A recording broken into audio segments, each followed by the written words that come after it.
اعوذ باللہ من الشیطان اللعین الرجیم بسم اللہ الرحمن الرحیم نحمده ونصلی علی رسولہ الکریم وعلی آلہ الطیبین الطاہرین المعصومین المظلومین اما بعد بسم اللہ الرحمن الرحیم۔ آج مومنین کرام آپ کی خدمت میں خطبۃ البیان اور اسی طرح اس سے ملتے جلتے دیگر مثلا خطبہ افتخاریہ، اس کے متعلق آپ کی خدمت میں چند معروضات ہم پیش کرنے جا رہے ہیں۔ خطبۃ البیان کی سند اس سے پہلے بیان کی جا چکی ہے کہ اس کی سند کی حیثیت اور حقیقت کیا ہے، اور اس میں ہم نے ثابت کیا کہ یہ سند کے اعتبار سے مرسل ہے، یعنی حضرت عمار یاسر جو امیر المومنین کے بھی صحابی ہیں اور حضور علیہ السلام کے بھی صحابی ہیں، ان سے منسوب ہے کہ وہ کہتے ہیں کہ یہ خطبہ میں نے سنا۔ تو اس میں ہم نے ثابت کیا کہ جو تاریخ بیان کی جاتی ہے خطبۃ البیان کے صدور کی اور سماعت کی امیر المومنین سے، وہ ہے 40 ہجری، جبکہ حضرت عمار یاسر 38 ہجری میں شہید ہو گئے۔ اب اس کے متن پہ اگر ہم آ جائیں اسی خطبہ کے، تو خطبۃ البیان کے متن کو اگر سند سے مثلا صرف نظر بھی کر لیں تو پھر بھی اس کے تمام متن کو من و عن تسلیم نہیں کیا جا سکتا، کیونکہ اس خطبہ کے متن کو اگر دیکھیں تو اس کو 3 حصوں میں تقسیم کیا جا سکتا ہے۔ ایک حصہ اس خطبے کا وہ ہے کہ جس کی تفسیر ممکن ہے، یعنی ظاہری مطلب، مفاہیم اور مطالب اور معانی مراد لینے میں کوئی قباحت نہیں ہے، وہ آپ مراد لے سکتے ہیں۔ ایک حصہ اسی خطبے کا وہ ہے کہ جس کی تعویل ممکن ہے، یعنی کچھ جملے اس خطبے کے اندر ایسے ہیں کہ آپ رد نہ کریں بلکہ اس کی تعویل کر سکتے ہیں اگر ممکن ہو تو تعویل۔ اور ایک تیسرا حصہ ہے کہ جس کی نہ تعویل ممکن ہے اور نہ ہی تفسیر ممکن ہے۔ تو یہ جو حصہ ہے نا، یہ سمجھ لیں کہ یہ کسی کا اضافہ شدہ ہے، کسی کیا امیر المومنین کے کچھ جملے کہیں سے لیے، کچھ کہیں سے لیے، اس سب کو پھر منسوب کر دیا حضرت عمار یاسر سے، اور پھر ان سے منسوب کر کے پھر تاریخ یاد نہیں رہ گئی کہ وہ ان کی شہادت 38 ہجری میں ہو گئی، اور خطبہ وہ ان سے منسوب کر کے کہا جا رہا ہے کہ وہ انہوں نے 40 ہجری میں سنا۔ تو کچھ جملے اس میں در حقیقت تاکہ لوگوں کو ہضم ہو جائیں اور لوگ اس کی طرف، اس کے قب کی طرف متوجہ نہ ہوں، تو باقی جملوں کے اندر اس کو گھسیڑ دیا گیا۔ تاہم مثلا اس میں ایک جملہ ہے کہ امیر المومنین سے منسوب کیا گیا انا العابد والمعبود، یہ خطبہ افتخاریہ کا جملہ ہے، اور اس کے اندر بھی انا العابد والمعبود، کہ میں ہی عابد ہوں اور نعوذ باللہ میں ہی معبود ہوں۔ اب ایک ایسا جملہ ہے کہ نہ آپ اس کی تعویل کر سکتے ہیں نہ آپ اس کی تفسیر کر سکتے ہیں، یہ اضافہ شدہ جملہ ہے۔ لیکن ان العابد والمعبود، عابد کی تو سمجھ آتی ہے کہ علی مولا 13 رجب کو دنیا میں تشریف فرما ہوئے، خانہ کعبہ میں آئے، آتے ہی سر سجدے میں رکھا، آتے ہی عبادت کی ابتدا کر دی، دنیا سے جانے لگے، سر سجدے میں تھا، ظالم نے تلوار سے زخمی کر دیا، امیر المومنین پھر شہید ہو گئے۔ آنے پہ بھی ابتدائے عبادت ہے، یہ ہے عابد، جانے پہ انتہائی عبادت، تو آتے ہوئے بھی سجدہ، جاتے ہوئے بھی سجدہ، یہ ہے علی مولا۔ لیکن یہ کہنا کہ انا المعبود، انہی سے منسوب کر کے کہ میں ہی معبود ہوں، کہ میری ہی بندگی کی جاتی ہے، تو اس کو آپ کہاں پہ لے کر جا سکتے ہیں؟ سامعین، اس کی نہ تفسیر ممکن ہے نہ اس کی تعویل ممکن ہے، یہ گھڑا ہوا ہے، یہ اضافہ شدہ ہے۔ اب تمام ایک تو سند کے اعتبار سے درست نہیں، پھر تمام خطبہ کو من و عن تسلیم آپ نہیں کر سکتے، چونکہ وہ قرآن سے بھی ایک حصہ اس کا جو اس کی تفسیر اور تعویل ممکن نہیں ہے، وہ قرآن سے بھی ٹکرا رہا ہے، احادیث متواترہ سے بھی ٹکرا رہا ہے۔ تو اب آئیں ذرا امام محمد باقر علیہ السلام سے پوچھا گیا، یبن رسول اللہ، کیا وجہ ہے آپ کے دادا جان نے یہ جو کلام بیان فرمائی ہے، ہم بہت پریشان ہیں، ہمیں سمجھ نہیں آ رہی۔ آپ کے دادا جان فرماتے ہیں انا دحیت الارض وانشات الجبال وغرست الاشجار وامطرت المطر میں وہ ہوں کہ جس نے زمین بچھائی، میں وہ ہوں کہ جس نے بادل برسائے، میں وہ ہوں کہ جس نے پہاڑ ایجاد کیے، میں وہ ہوں کہ جس نے درخت اگائے۔ تو یہ جس زمین کی بات کر رہے ہیں، آیا یہ والی زمین ہے کہ جس کے اوپر ہم چلتے ہیں، سوتے ہیں، اپنی زندگی بسر کرتے ہیں؟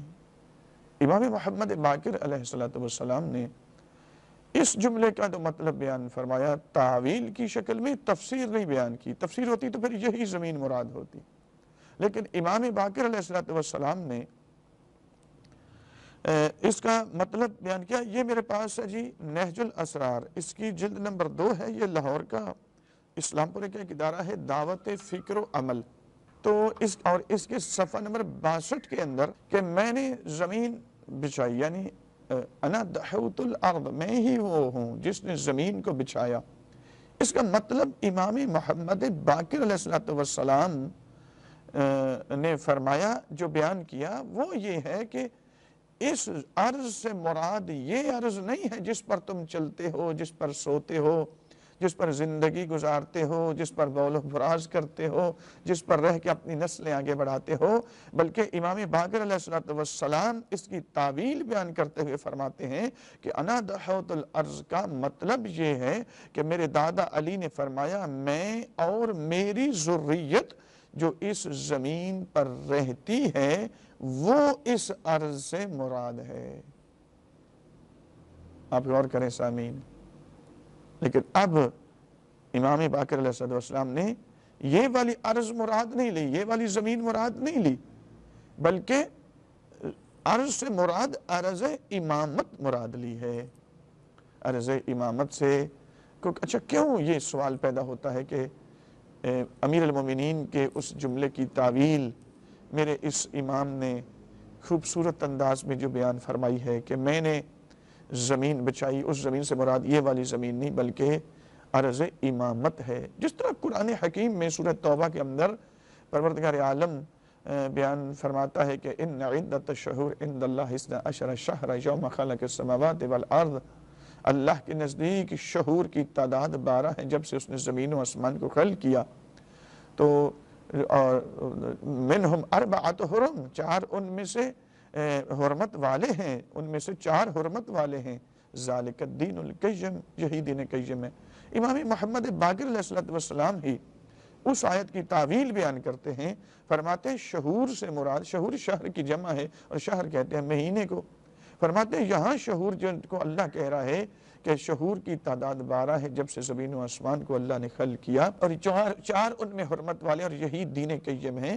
میرے 5ویں امام نے ان کی تعویل بیان کی ہے۔ اگر تفسیر بیان کرتے تو پھر یہ 12 مہینے مراد ہوتے، لیکن میرے امام فرماتے ہیں اگر یہ 12 مہینے ہی دین قیم ہیں تو پھر تو کسی کو کلمہ پڑھنے کی بھی نعوذ باللہ ضرورت نہیں رہے گی، کسی کو عبادات کرنے کی ضرورت نہیں رہے گی۔ 12 مہینوں کے نام لو، اس لیے کہ جب قبر میں اتریں گے تو قبر میں جانے کے بعد سوال کیا ہوگا؟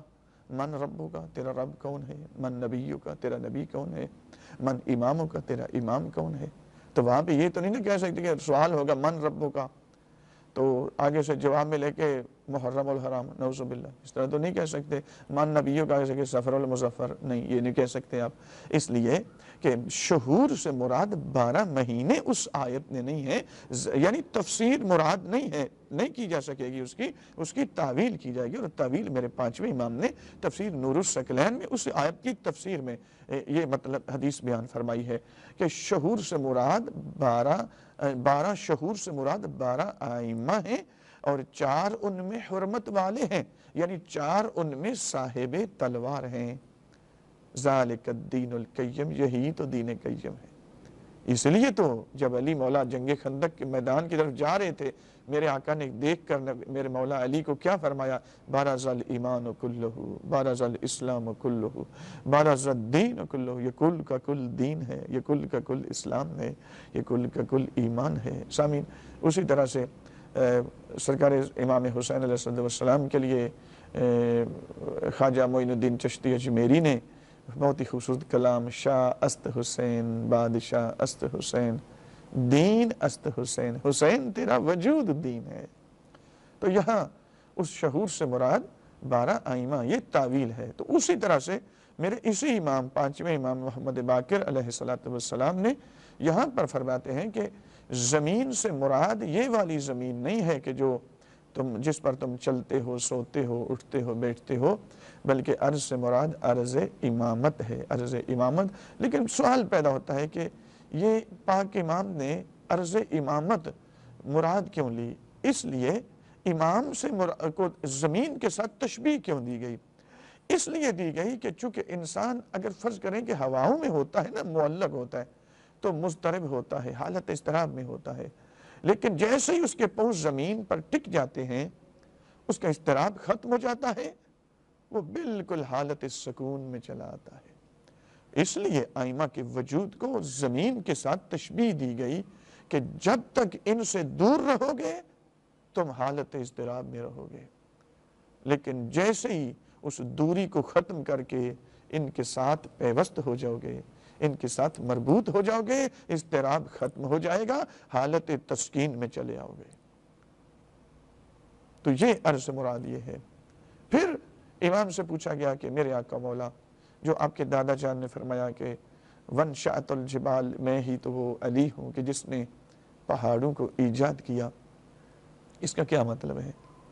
امام فرماتے ہیں کہ یہاں جبل سے مراد آپ کیا سمجھتے ہیں؟ یہ جو پہاڑی سلسلہ ہے، اونچے اونچے پہاڑ ہیں، 10-10 ہزار فٹ اونچے پہاڑ، 5-5 ہزار فٹ اونچے پہاڑ، یہ والے ہیں؟ نہیں، اس سے مراد یہ نہیں ہے۔ اگر یہ مراد لے لیں نا، یہ جبل والے، یہ جو زمین پر خدا نے جن کو میخیں کہا ہے، تو یہ تفسیر بن جائے گی۔ لیکن میرے پانچویں امام نے اس کی تفسیر بیان نہیں کی، اس کی تعویل بیان کی ہے کہ میرے دادا جان نے ان پہاڑوں کی بات نہیں کی جس طرح اس زمین کی بات نہیں، بلکہ عرض امامت کی بات کی ہے، چونکہ میرے 11 بیٹے میری وجہ سے دنیا میں آئے ہیں، تو اس لیے امامت کو عرض کے ساتھ تشبیہ دی۔ اسی طرح جبال سے پانچویں امام فرماتے ہیں کہ میرے دادا جان نے کہا وَانشَأَتُ الْجِبَالِ، میں ہی تو وہ علی ہوں کہ جس نے پہاڑوں کو ایجاد کیا، وجود بخشا۔ فرماتے ہیں یہ والے پہاڑ نہیں ہیں، یہ تو تفسیر ہو جائے گی، ظاہری مطلب ہے۔ فرماتے ہیں یا جبل سے مراد جبل امامت ہے، جبل امامت سے، یعنی جس طرح شہور سے مراد ائمہ کا وجود کو لیا گیا، عرض سے مراد عرض امامت لی گئی، اس نے یہاں بھی اس جملے کی بھی میرے پانچویں امام نے تعویل بیان کی ہے۔ میرے محترم سامعین، یہاں امام فرماتے ہیں کہ یہاں جبال سے مراد وہ والے جبال نہیں جو پتھر کے بنے ہوئے ہیں اور زمین پر موجود ہیں، پہاڑی سلسلہ ہے، بلکہ اس سے مراد جبل امامت ہے۔ تو جبل امامت اب ہم سمجھنے کی کوشش کریں کہ کیوں امیر المومنین نے ائمہ کے وجود کو جبل کے ساتھ تشبیہ دی ہے، کیا وجہ ہے اس کی؟ سامعین، اس کی ایک کی وجہ ہے کہ جبال قرآن میں اللہ نے اس کی خصوصیت بیان کی ہے۔ اللہ نے قرآن کے اندر پہاڑوں کو زمین کی میخیں قرار دیا ہے کہ یہ زمین کے میخیں ہیں، اس کی وجہ سے زمین تباہی سے محفوظ رہتی ہے، زلزلوں سے محفوظ رہتی ہے۔ یہاں پر جبال سے مراد ائمہ کا وجود، اس جملے میں جو مولا علی نے کہا ائمہ کا وجود لیا گیا، جیسا کہ پانچویں امام نے صفحہ نمبر 62 میں یہاں پر بیان کیا ہے کہ جبال سے مراد جبل امامت ہے۔ کیوں؟ اچھا، ائمہ کے وجود کو جبل کے ساتھ، پہاڑ کے ساتھ تشبیہ کیوں دی گئی؟ اس لیے کہ جس طرح پہاڑ زمین کی میخیں ہیں، ان کی وجہ سے زمین میں زلزلے اس طرح نہیں آتے جس طرح عام آنا چاہیے تھے۔ اگر یہ نہ ہوتے تو پھر انہیں زلزلے آتے اور تباہی ہوتی۔ وہ زمین کی میخیں ہیں، زمین کو اپنی جگہ پر برقرار رکھے ہوئے۔ اسی طریقے سے ائمہ کے وجود کو جبل کے ساتھ تشبیہ دی گئی ہے، اس لیے کہ ائمہ کا وجود وہ وجود ہے کہ اگر کائنات سے اٹھ جائے، نہ زمین اپنی جگہ پہ باقی رہ سکے، نہ آسمان اپنی جگہ پہ باقی رہ سکے۔ یعنی جو صرف زمین کی میخیں ہوں، یہ مٹی اور پتھر کے پہاڑ ہیں۔ جو کائنات کے لیے میخوں کی حیثیت رکھے اور جبل کی حیثیت رکھے اور ان کی بقا کا سبب بن جائے، وہ ائمہ کا وجود ہے جسے جبل کے ساتھ تشبیہ دی گئی ہے۔ سامعین، یہ اس کے بعد مثلاً یہ کہا گیا کہ امیر المومنین نے یہ جو جملہ فرمایا وَغَرَّسْتُ الْأَشْجَارِ، میں ہی وہ علی ہوں جس نے درخت اگائے۔ یہ سوال پھر میرے پانچویں امام سے ہی کیا جاتا ہے کہ یبن رسول اللہ، یہ غرست الاشجار، آپ کے دادا جان نے کہ میں نے درخت اگائے، اشجار شجر کی جمع ہے، تو کیا یہ شجر، یہ زمین والے، یہ جھاڑیوں کی شکل میں کانٹے دار پودے جو ہوتے ہیں، یہ درخت اگتے ہیں، یہ والے مراد ہیں؟ امام نے، میرے پانچویں امام محمد باقر علیہ السلام نے فرمایا کہ نہیں، یہاں سے یہ مراد نہیں ہے۔ مولا پھر کیا مراد ہے؟ فرمایا وہاں شجر، جس طرح جبل سے مراد جبل امامت ہے، عرض سے مراد عرض امامت ہے، یہاں شجر سے مراد بھی شجر امامت ہے، ہمارا وجود ہے، یعنی ہم آئمہ کا وجود ہے۔ میرے دادا علی نے ہم آئمہ کے وجود کو درخت کے ساتھ، شجر کے ساتھ تشبیہ دی ہے۔ کیوں دی ہے شجر کے ساتھ تشبیہ؟ اس لیے کہ شجر کی یہ خصوصیت ہوتی ہے کہ انسان جب دھوپ میں ہوتا ہے نا تو بے حال ہو جاتا ہے، بدحال، بری حالت ہوتی ہے گرمی کی وجہ سے، لیکن جیسے ہی وہ دھوپ سے نکل کر درخت کے سائے تلے آتا ہے، اس کی چھاؤں تلے آتا ہے، تو وہ حالت اطمینان میں آ جاتا ہے، حالت سکون میں آ جاتا ہے۔ امام محمد باقر علیہ السلام فرماتے ہیں کہ ان اشجار سے کو میرے دادا جان نے کہا کہ غرست الاشجار، میں ہوں جس نے درخت اگائے، وہ یہ والے مراد نہیں ہیں، بلکہ ان سے مراد ہم آئمہ کا وجود ہے، یعنی ہمارے وجود کو شجر کے ساتھ تشبیہ دی ہے۔ تو پانچویں امام فرماتے ہیں کہ اس کی تفسیر نہیں کی جائے گی بلکہ تعویل کی جائے گی۔ اگر تفسیر کریں تو یہ والے شجر جو زمین پر اگتے ہیں پھر یہ مراد لیے جائیں گے، لیکن تفسیر نہیں ہے، مطلب وہی مراد لینا ہے جو علی مولا کے پاک بیٹے امام محمد باقر علیہ السلام نے بیان فرمایا ہے۔ میرے محترم سامعین، یہاں اب سوچنا دیکھنا یہ ہے کہ آئمہ کے یعنی وجود کو شجر کے ساتھ تشبیہ دی گئی، اس لیے کہ یہی وہ شجر طیبہ ہیں کہ جن کی خصوصیات اللہ نے بیان فرمائی ہیں، کہ جن کی جڑیں زمین میں ہیں اور شاخیں آسمان پر، یعنی جو کائنات میں مخلوق کا اللہ کے ساتھ رابطے کا ذریعہ ہیں۔ اس شجر طیبہ ہے، جس طرح کہ قرآن حکیم میں پروردگار نے اس کی خصوصیات بیان فرمائی ہیں۔ تو اس شجر سے مراد شجر امامت ہے، چونکہ انسان جب دھوپ سے نکلتا ہے، جب دھوپ میں جاتا ہے تو اس کا مطلب شجر سے دور ہٹ چکا ہے، مضطرب ہو جائے گا، حالت استراحار میں چلا جائے گا۔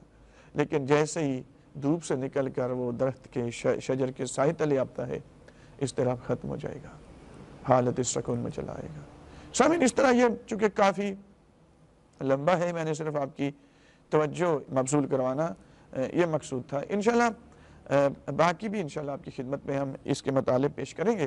میں گفتگو کو یہیں پہ روک رہا ہوں، باقی انشاءاللہ وہ حصہ کہ جس کی نہ تعویل ممکن ہے نہ تفسیر ممکن ہے، وہ بھی انشاءاللہ جلد آپ کی خدمت میں پیش کریں گے، اور اس کا بھی کچھ حصہ مزید آپ کی خدمت میں پیش کیا جائے گا۔